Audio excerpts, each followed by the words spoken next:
Act 2. Next day at 11 a.m. Higgins' laboratory in Wimpole Street.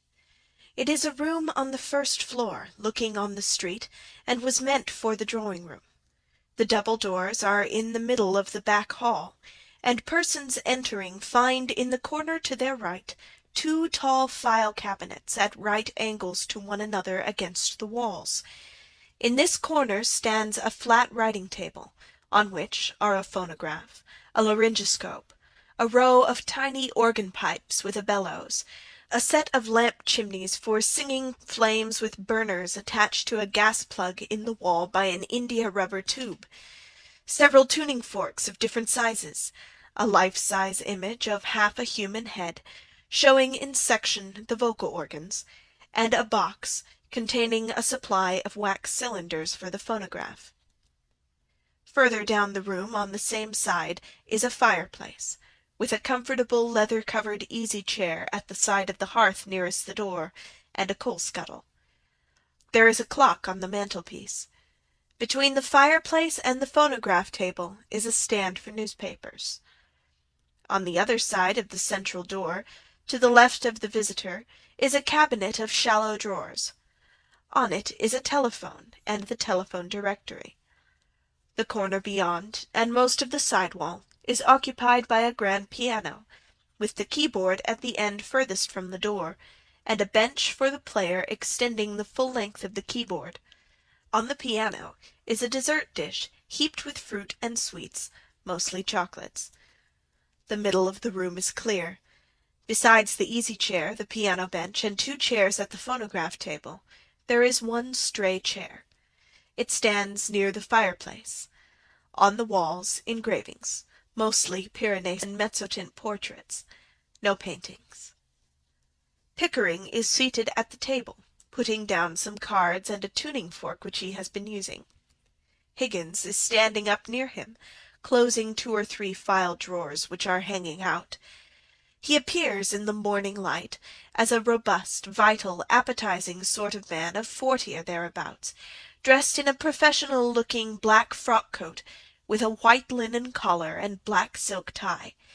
He is of the energetic, scientific type, heartily, even violently interested in everything that can be studied as a scientific subject, and careless about himself and other people, including their feelings. He is, in fact, but for his years and size, rather like a very impetuous baby, taking notice eagerly and loudly, and requiring almost as much watching to keep him out of unintended mischief. His manner varies from genial bullying when he is in a good humour, to stormy petulance when anything goes wrong. But he is so entirely frank and void of malice that he remains likeable even in his least reasonable moments. Well, I think that's the whole show. It's really amazing. I haven't taken half of it in, you know. Would you like to go over any of it again? Rising and coming to the fireplace, where he plants himself with his back to the fire. No, thank you, not now. I'm quite done up for this morning. Tired of listening to sounds? Yes, it's a fearful strain. I rather fancied myself because I can pronounce 24 distinct vowel sounds, but your 130 beat me. I can't hear a bit of difference between most of them. Oh, that comes with practice. You hear no difference at first, but you keep on listening, and presently you find they're all as different as A from B. Mrs. Pierce looks in. She is Higgins's housekeeper. What's the matter? A young woman wants to see you, sir. A young woman? What does she want? Well, sir, she says you'll be glad to see her when you know what she's come about. She's quite a common girl, sir. Very common indeed. I should have sent her away, only I thought perhaps you wanted her to talk into your machines. I hope I've not done wrong, but really you see such queer people sometimes. You'll excuse me, I'm sure, sir. Oh, that's all right, Mrs. Pierce. Has she an interesting accent? Oh, something dreadful, sir, really. I don't know how you can take an interest in it. Let's have her up. Show her up, Mrs. Pierce. He rushes across to his working-table and picks out a cylinder to use on the phonograph. Very well, sir. It's for you to say. This is a bit of luck. I'll show you how I make records. We'll set her talking, and then I'll take it down first in Bell's visible speech, then in broad rhomic, and then we'll get her on the phonograph so that you can turn her on as often as you like with the written transcript before you. This is the young woman, sir. The flower girl enters in state. She has a hat with 3 ostrich feathers, orange, sky blue, and red. She has a nearly clean apron, and the shoddy coat has been tidied a little. The pathos of this deplorable figure, with its innocent vanity and consequential air, touches Pickering, who has already straightened him the presence of Mrs. Pearce. But as to Higgins, the only distinction he makes between men and women is that when he is neither bullying nor exclaiming to the heavens against some feather-weight cross, he coaxes women as it coaxes its nurse when it wants to get anything out of her. Why, this is the girl I jotted down last night. She's no use. I've got all the records I want of Listen Grove lingo, and I'm not going to waste another cylinder on it. Be off with you. I don't want you. Don't you be so saucy. You ain't heard what I come for yet. Do you tell 'em I come in a taxi? Nonsense, girl. What, do you think a gentleman like Mr. Higgins cares what you came in? Oh, we are proud. He ain't above giving lessons, not him. I heard him say so. Well, I ain't come here to ask for any compliment, and if me money's not good enough, I can go elsewhere. Good enough for what? Good enough for you. Now you know, don't you? I'm come to have lessons, I am, and to pay for 'em too, make no mistake. Well, what do you expect me to say to you? Well, if you was a gentleman, you might ask me to sit down, I think. Don't I tell you I'm bringing you business? Pickering, shall we ask this baggage to sit down, or shall we throw her out of the window? No! I won't be called a baggage when I've offered to pay like any lady. Motionless, the 2 men stare at her from the other side of the room, amazed. What is it you want, my girl? I want to be a lady in a flower shop, instead of selling at the corner of Tottenham Court Road. But they won't take me unless I can talk more genteel. He said he could teach me. Well, here I am, ready to pay him, not asking any favour, and he treats me as if I was dirt. How can you be such a foolish, ignorant girl as to think you could afford to pay Mr. Higgins? Why shouldn't I? I know what lessons cost as well as you do, and I'm ready to pay. How much? Now you're talking. I thought you'd come off it when you saw a chance of getting back a bit of what you chucked at me last night. You'd had a drop in, hadn't you? Sit down. Oh, if you're going to make a compliment of it. Sit down. Sit down, girl. Do as you're told. She places the straight chair near the hearth-rug between Higgins and Pickering, and stands behind it, waiting for the girl to sit down. Oh, Won't you sit down? don't mind if I do. What's your name? Eliza Doolittle. Eliza, Elizabeth, Betty, and Bess. They went to the woods to get a bird's nest. They found a nest with 4 eggs in it. They took 1 apiece and left 3 in it. Oh, don't be silly. You mustn't speak to the gentleman like that. Well, why won't he speak sensible to me? Come back to business. How much do you propose to pay me for the lessons? Oh, I know what's right.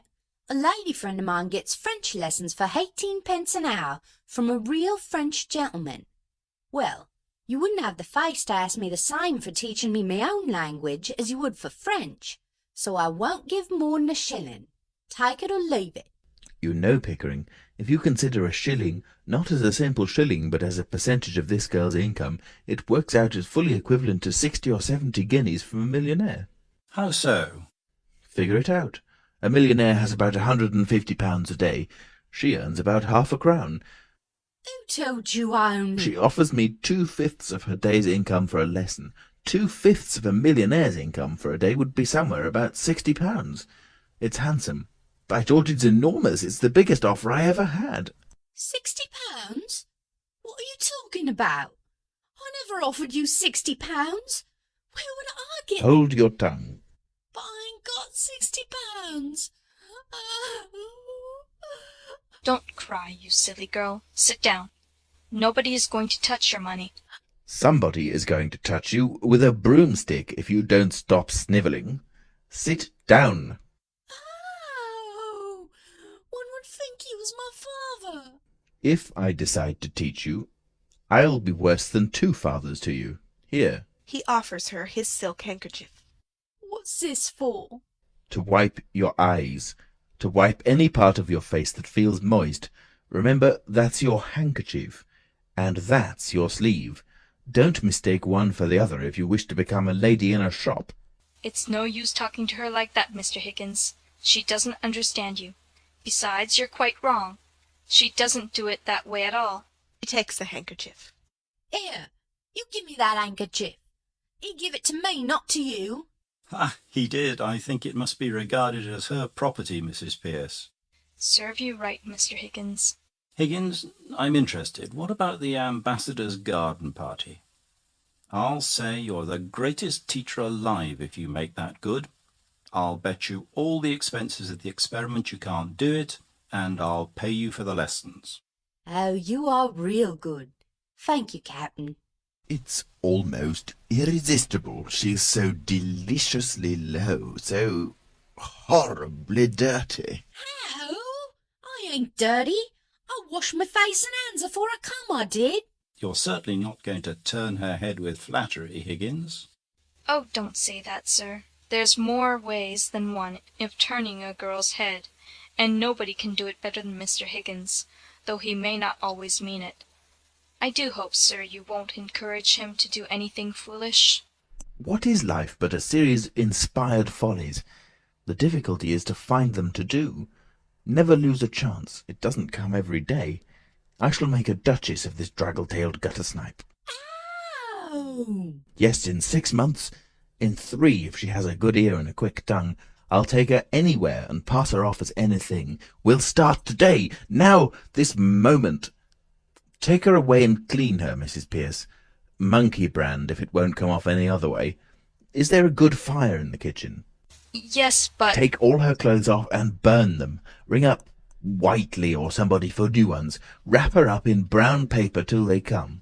You're no gentleman, you're not, to talk of such things. I'm a good girl, I am, and I know what the like of you are, I do. We want none of your Lisson Grove prudery here, young woman. You've got to learn to behave like a duchess. Take her away, Mrs. Pearce. If she gives you any trouble, wallop her. No, I'll call the police, I will. But I've no place to put her. Put her in the dustbin. Oh! Oh, come, Higgins, be reasonable. You must be reasonable, Mr. Higgins. Really, you must. You can't walk over everybody like this. I walk over everybody. My dear Mrs. Pearce, my dear Pickering, I never had the slightest intention of walking over anyone. All I propose is that we should be kind to this poor girl. We must help her to prepare and fit herself for her new station in life. If I did not express myself clearly, it was because I did not wish to hurt her delicacy, or yours. Well, did you ever hear anything like that, sir? Never, Mrs. Pearce, never. What's the matter? Well, the matter is, sir, that you can't take a girl up like that as if you were picking up a pebble on the beach. Why not? Why not? But you don't know anything about her. What about her parents? She may be married. God. There, as the girl very properly says, gone. Married, indeed. Don't you know that a woman of that class looks a worn-out drudge of 50 a year after she's married? Who'd marry me? By George, Eliza, the streets will be strewn with the bodies of men shooting themselves for your sake before I've done with you. Nonsense, sir. You mustn't talk like that to her. I'm going away. He's off his jump, he is. I don't want no balmies teaching me. Oh, indeed. I'm mad, am I? Very well, Mrs. Pearce, you needn't order the new clothes for her. Throw her out. No, you got no right to touch me. You see now what comes of being saucy. This way, please. I didn't want new clothes. I wouldn't have taken 'em. She throws away the handkerchief. I can buy me own clothes. Higgins deftly retrieves the handkerchief and intercepts her on her reluctant way to the door. You're an ungrateful, wicked girl. This is my return for offering to take you out of the gutter, undress you beautifully, and make a lady of you. Stop, Mr. Higgins. I won't allow it.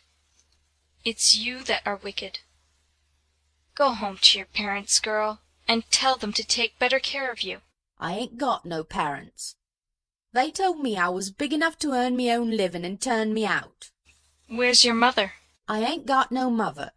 Her 'at turned me out was me sick stepmother, but I done without 'em, and I'm a good girl, I am. Very well then, what on earth is all this fuss about? The girl doesn't belong to anybody, is no use to anybody but me.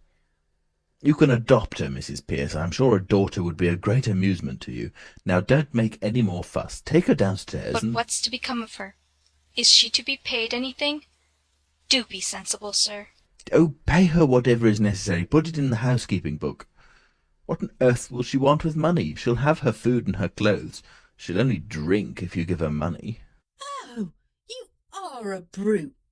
It's a lie. Nobody ever saw a sign of liquor on me. She goes back to her chair and plants herself there defiantly. Does it occur to you, Higgins, that the girl has some feelings? Oh, no, I don't think so.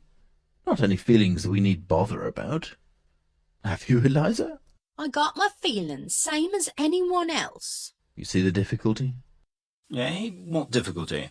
To get her to talk grammar, the mere pronunciation is easy enough. I don't want to talk grammar. I want to talk like a lady. Will you please keep to the point, Mr. Higgins? I want to know on what terms the girl is to be here. Is she to have any wages? And what is to become of her when you've finished your teaching? You must look ahead a little. What's to become of her if I leave her in the gutter? Tell me that, Mrs. Pearce. That's her own business, not yours, Mr. Higgins. Well, when I've done with her, we can throw her back into the gutter. Then it will be her own business again. So that's all right. Oh, you've no feeling, oughtn't you? You don't care for nothing but yourself. Here, I've had enough of this. I'm going. You ought to be ashamed of yourself, you ought. Higgins snatches a chocolate cream from the piano, his eyes suddenly beginning to twinkle with mischief. Have some chocolates, Eliza. How do I know what might be in 'em? I've heard of girls being drugged by the like of you. Higgins whips out his penknife, cuts a chocolate in two, puts one half into his mouth and bolts it, and offers her the other half. Pledge of good faith, Eliza. I eat one half, you eat the other. Liza opens her mouth to retort. He pops the half chocolate into it. You shall have boxes of them, barrels of them, every day. You shall live on them, I wouldn't have ate it, only I'm too ladylike to take it out of me mouth. Listen, Eliza, I think that you said you came in a taxi. Well, what if I did? I've as good a right to take a taxi as anyone else. You have, Eliza, and in future you shall have as many taxis as you want. You shall go up and down and round the town in a taxi every day. Think of that, Eliza. Mr. Higgins, you're tempting the girl. It's not right. She should think of the future. At her age? Nonsense. Time enough to think of the future when you haven't any future to think of. No, Eliza, do as this lady does. Think of other people's futures, but never think of your own. Think of chocolates and taxis and gold and diamonds. No, I don't want no gold and no diamonds. I'm a good girl, I am. She sits down again with an attempt at dignity. You shall remain so, Eliza, under the care of Mrs. Pearce, and you shall marry an officer in the Guards with a beautiful moustache, the son of a marquis, who will disinherit him for marrying you, but will relent when he sees your beauty and goodness. Excuse me, Higgins, but I really must interfere. Mrs. Pearce is quite right. If this girl is to put herself in your hands for 6 months for an experiment in teaching, she must understand thoroughly what she's doing. How can she? She's incapable of understanding anything. Besides, do any of us understand what we're doing? If we did, would we ever do it? Very clever, Higgins, but not sound sense. Miss Doolittle? Oh! There. That's all you get out of Eliza. Ah, whoa! No use explaining. As a military man, you ought to know that. Give her her orders. That's what she wants. Eliza, you are to live here for the next 6 months, learning how to speak beautifully like a lady in a florist's shop. If you're good and do whatever you're told, you shall sleep in a proper bedroom and have lots to eat, and money to buy chocolates and take rides in taxis. If you're naughty and idle, you will sleep in the back kitchen among the black beetles, and be walloped by Mrs. Pierce with a broomstick. At the end of 6 months, you shall go to Buckingham Palace in a carriage, beautifully dressed. If the king finds out you're not a lady, you will be taken by the police to the Tower of London, where your head will be cut off as a warning to other presumptuous flower girls. If you're not found out, you shall have a present of 7 and 6pence to start life with as a lady in a shop. If you refuse this offer, you will be a most ungrateful and wicked girl, and the angels will weep with you. Now, are you satisfied, Pickering? Can I put it more plainly and fairly, Mrs. Pierce? I think you'd better let me speak to the girl properly in private. I don't know that I can take charge of her or consent to the arrangement at all. Of course, I know you don't mean her any harm, but when you get what you call interested in people's accents, you never think or care what may happen to them or you. Come with me, Eliza. That's all right. Thank you, Mrs. Pierce. Bundle her off to the bathroom. You're a great bully, you are. I won't stay here if I don't like it. I won't let nobody wallop me. I never asked to go to Buckingham Palace, I didn't. I was never in trouble with the police, not me. I'm a good girl. Don't answer back, girl. You don't understand the gentleman. Come with me. She leads the way to the door and holds it open for Eliza. As she goes out, Well, what I say is right. I won't go near the king, not if I'm going to have me head cut off. If I'd known what I was letting myself in for, I wouldn't have come here. I've always been a good girl. I never offered to say a word to him, and I don't owe him nothing, and I don't care, and I won't be put upon, and I have my feelings same as anyone else. Mrs. Pierce shuts the door, and Eliza's plaints are no longer audible. Pickering comes from the hearth to the chair and sits astride it with his arms on the back. Excuse the straight question, Higgins. Are you a man of good character where women are concerned? Have you ever met a man of good character where women are concerned? Yes, very frequently. Well, I haven't. I find that the moment I let a woman make friends with me, she becomes jealous, exacting, suspicious, and a damned nuisance. I find that the moment I let myself make friends with a woman, I become selfish and tyrannical. Women upset everything. When you let them into your life, you find that the woman is driving at one thing and you're driving at another. At what, for example? Oh, Lord knows. I suppose the woman wants to live her own life and the man wants to live his, and each tries to drag the other onto the wrong track. One wants to go north and the other south, and the result is that both have to go east, though they both hate the east wind. So here I am, a confirmed old bachelor, and likely to remain so. Come, Higgins, you know what I mean. If I am to be in this business, I shall feel responsible for the girl. I hope it's understood that no advantage is to be taken of her position. What? That thing? Sacred, I assure you. You see, she'll be a pupil, and teaching would be impossible unless pupils were sacred. I've taught scores of American millionairesses how to speak English, the best-looking women in the world. I'm seasoned. They might as well be blocks of wood. I might as well be a block of wood. It's... Mrs. Pierce opens the door. She has Eliza's hat in her hand. Pickering retires to the easy-chair and sits down. Well, Mrs. Pierce, is it all right? I just wish to trouble you with a word, if I may, Mr. Higgins. Yes, certainly. Come in. Don't burn that, Mrs. Pierce. I'll keep it as a curiosity. He takes the hat. Handle it carefully, sir, please. I had to promise her not to burn it, but I had better put it in the oven for a while. Putting it down hastily on the piano. Thank you. Well, what have you to say to me? Am I in the way? Not at all, sir. Mr. Higgins, will you please be very particular what you say before the girl? Of course. I'm always particular about what I say. Why do you say this to me? No, sir, you're not at all particular when you've mislaid anything, or when you get a little impatient. Now, it doesn't matter before me. I'm used to it. But you really must not swear before the girl.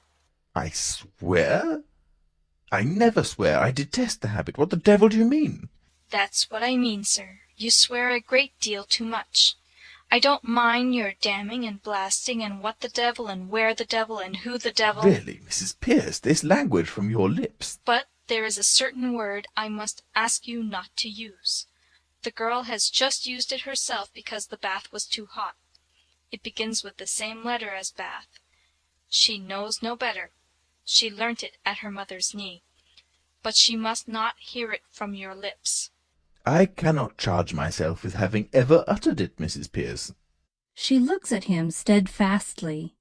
He adds, hiding an uneasy conscience with a judicial air, Except perhaps in a moment of extreme and justifiable excitement.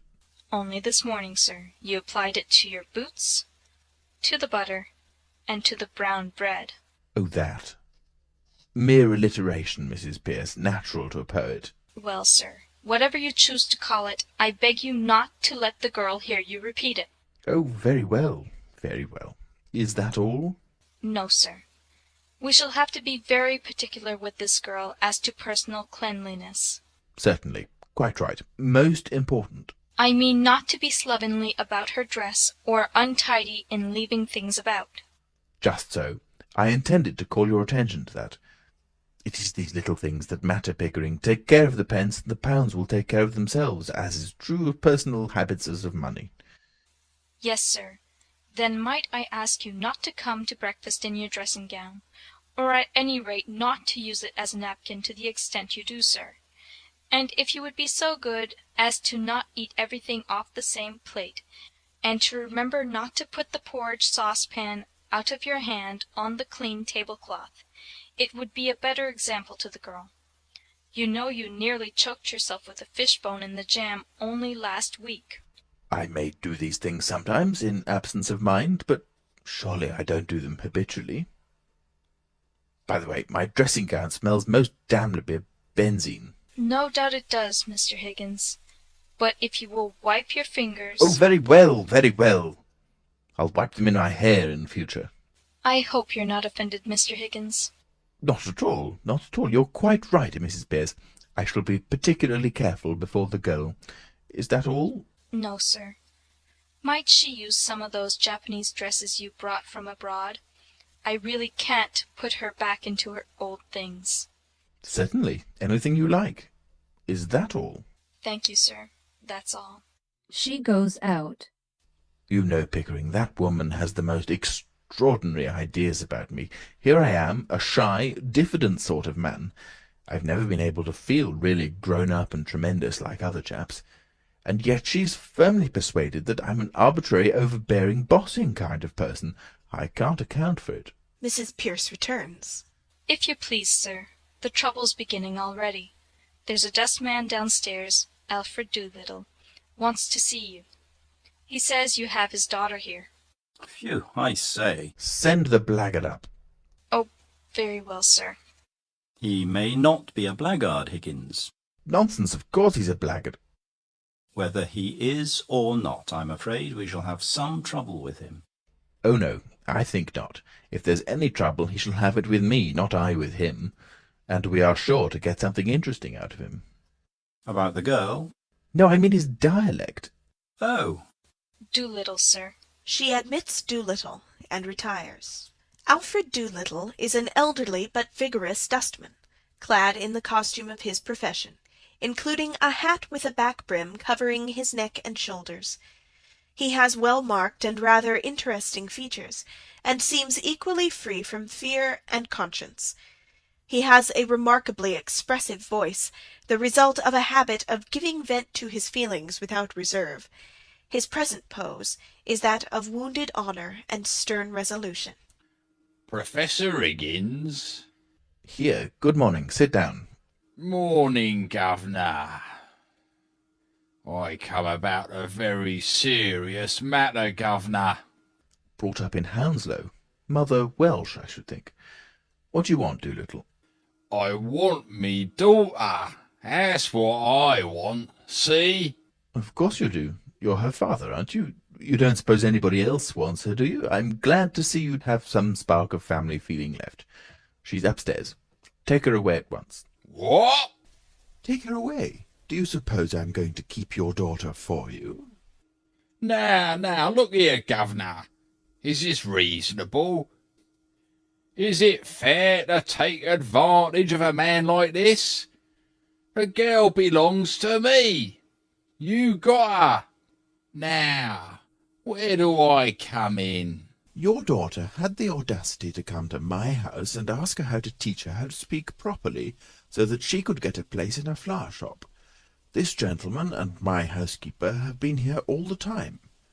How dare you come here and attempt to blackmail me? You sent her here on purpose. No, governor. You must have. How else could you possibly know that she is here? Don't take a man up like that, governor. The police shall take you up. This is a plot to extort money by threats. I shall telephone for the police. He goes resolutely to the telephone and opens the directory. Have I asked you for a brass farthing? I leave it to the gentleman here. Have I said a word about money? What else did you come for? Well, what would a man come for? Be human, governor. Alfred, did you put her up to it? So help me, governor, I never did. I take me Bible oath I ain't seen the girl these 2 months past. Then how did you know she was here? I'll tell you, governor, if you'll only let me get a word in. I'm willing to tell you, I'm wanting to tell you, I'm waiting to tell you. Pickering, this chap has a certain natural gift of rhetoric. Observe the rhythm of his native wood notes wild. I'm willing to tell you, I'm wanting to tell you, I'm waiting to tell you. Sentimental rhetoric. That's the Welsh strain in him. It also accounts for his mendacity and dishonesty. Oh, please, Higgins, I'm West Country myself. How did you know the girl was here if you didn't send her? It was like this, governor. The girl took a boy in a taxi to give him a jaunt. Son of her landlady is. He hung about on the chance of her giving him another ride home. Well, she sent him back for her luggage when she heard you was willing for her to stop here. I met the boy at the corner of Longacre and Endell Street. Public house, yes. A poor man's club, governor. And why shouldn't I? Do let him tell his story, Higgins. He told me what was up.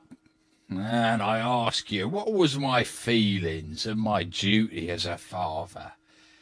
I says to the boy, you bring me the luggage, I says. Why didn't you go for it yourself? Landlady wouldn't have trusted me with it, governor. She's that kind of woman, you know. I had to give the boy a penny afore he trusted me with it, the little swine.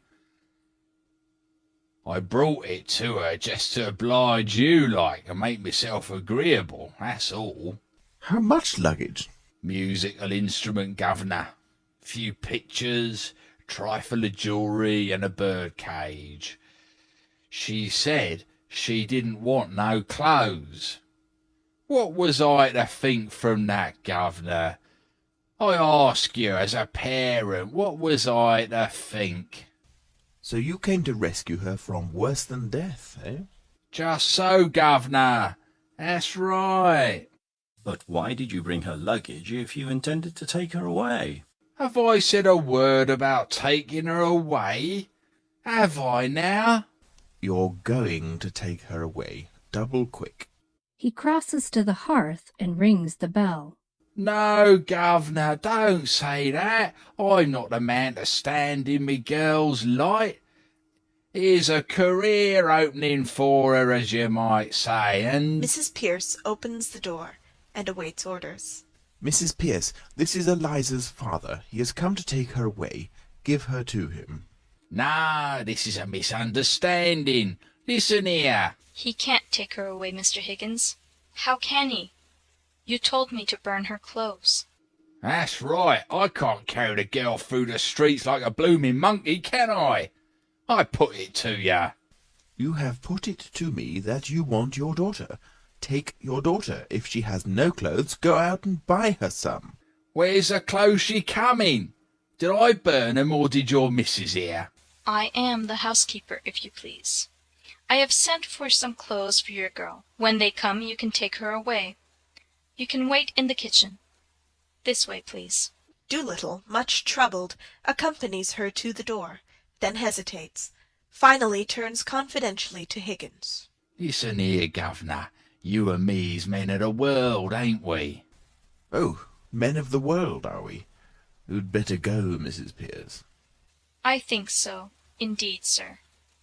The floor is yours, Mr. Doolittle. "I thank you, governor. Well, the truth is, I've sort of taken a fancy to you, governor, and if you want the girl, I'm not so set on having her back home again, but what I might be open to an arrangement.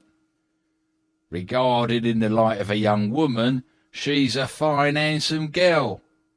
As a daughter, she's not worth her keep. And so I tell you straight, all I ask is me rights as a father, and you're the last man alive to expect me to let her go for nothing. For I can see you're one of the straight sort, governor. Well, what's a £5 note to you? And what's Eliza to me?" I think you ought to know, Doolittle, that Mr. Higgins' intentions are entirely honourable. "Course they are, governor. If I thought they weren't, I'd ask 50. Do you mean to say, you callous rascal, that you would sell your daughter for £50? Not in a general way, I wouldn't.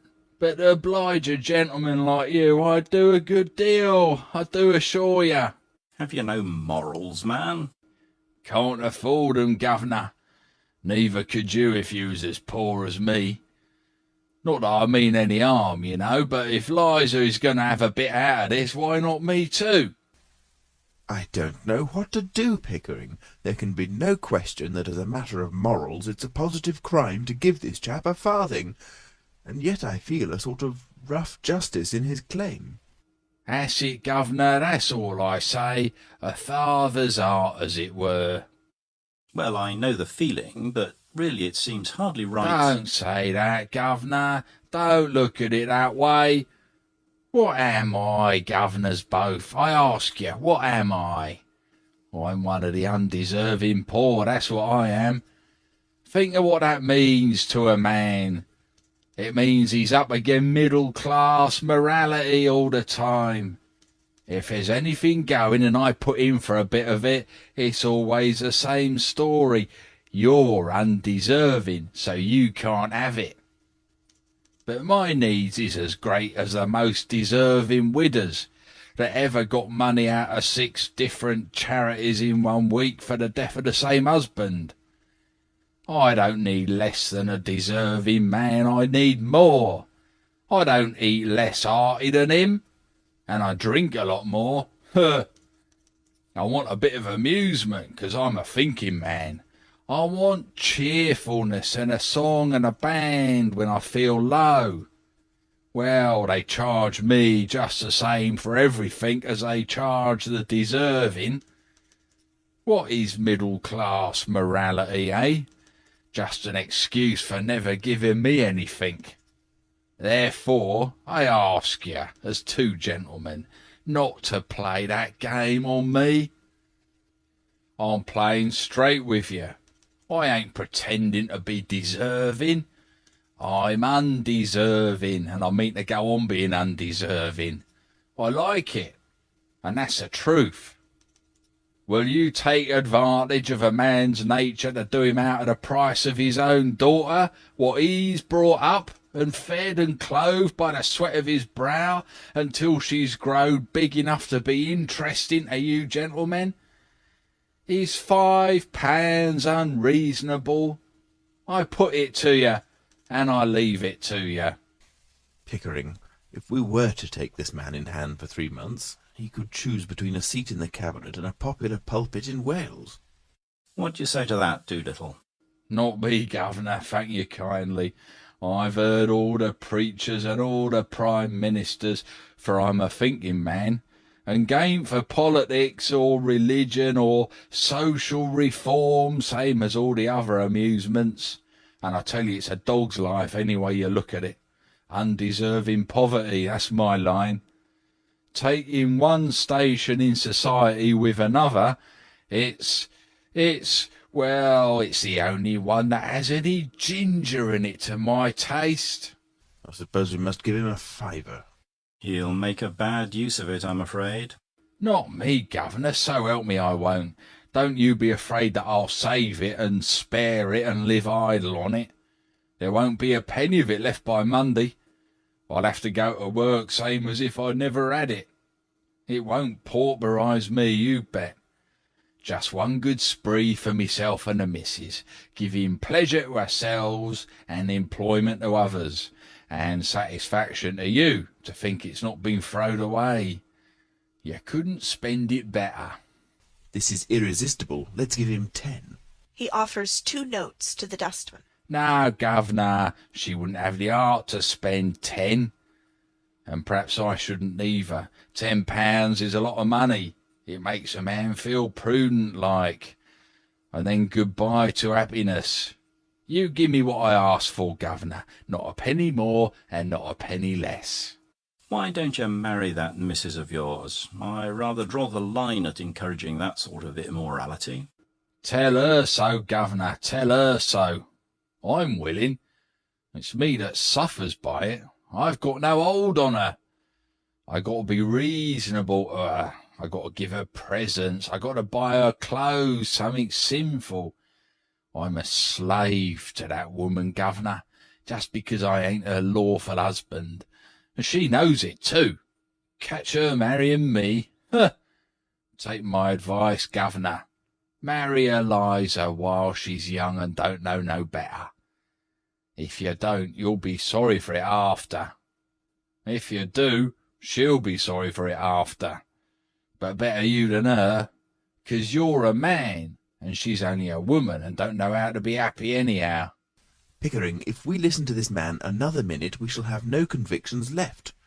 £5, I think you said. Thank you kindly, governor. You're sure you won't take 10? Not now. Another time, governor. Higgins hands him a £5 note. Here you are. Thank you, governor. Good morning. He hurries to the door, anxious to get away with his booty. When he opens it, he is confronted with a dainty, exquisitely clean young Japanese lady in a simple blue cotton kimono printed cunningly with small white jasmine blossoms. Mrs. Pierce is with her. He gets out of her way deferentially and apologizes. Beg pardon, miss. John, don't you know your own daughter? Blimey, it's Eliza. Don't I look silly? Silly? Now, Mr. Higgins, please don't say anything to make the girl conceited about herself. Oh, quite right, Mrs. Pierce. Yes, damned silly. Please, sir. I mean extremely silly.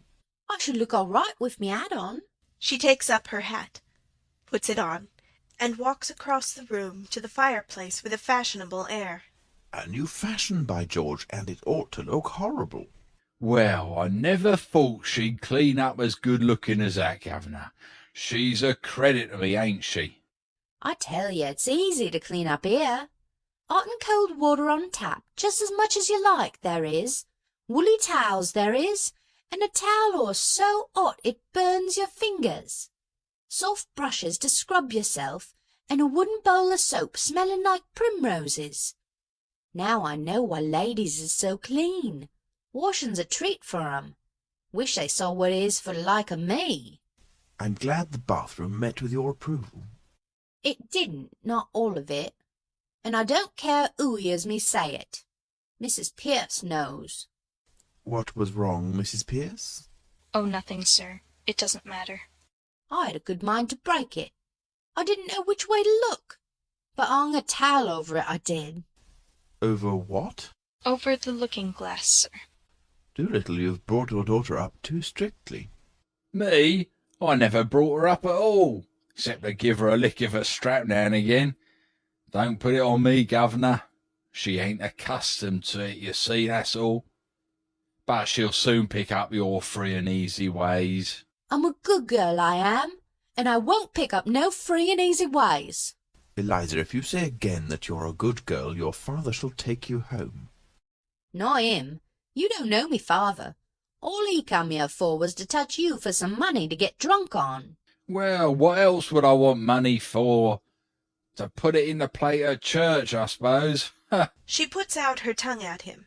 He is so incensed by this that Pickering presently finds it necessary to step between them. Don't give me none of your lip, and don't let me hear you giving this gentleman any of it neither, or you'll hear about it from me, see?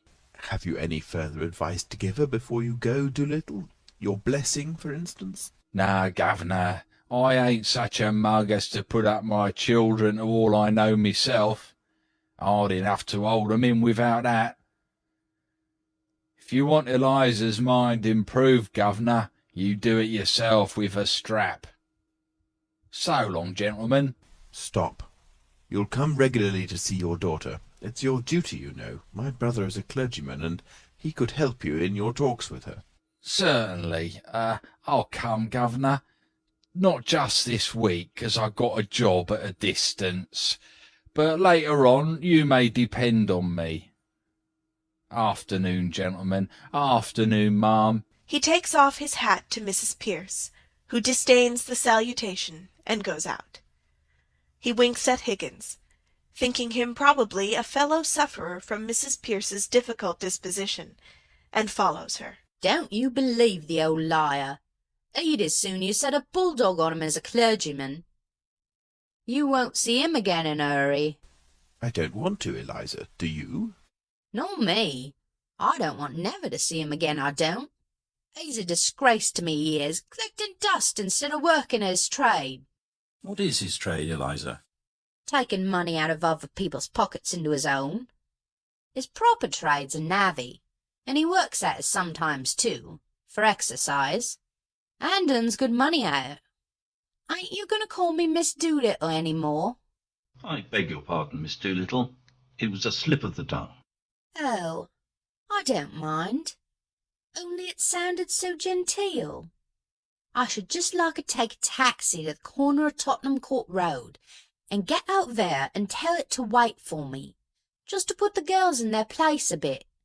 I wouldn't speak to 'em, you know. Better wait till we get you something really fashionable. Besides, you shouldn't have cut your old friends now that you have risen in the world. That's what we call snobbery. You don't call like a them me friends now, I should hope. They've took out me often enough with their ridicule when they had the chance. And now I mean to get a bit me own back. But if I'm to have fashionable clothes, I'll wait. I should like to have some. Mrs. Pearce says you're going to give me some to wear in bed at night, different to what I wear in the daytime. But it do seem a waste of money when you could get something to show. Besides, I never could fancy changing into cold things on a winter night. Now, Eliza, the new things have come for you to try on. Oh! She rushes out. Oh, don't rush about like that, girl. Pickering, we seem to have taken on a stiff job. Higgins, we have.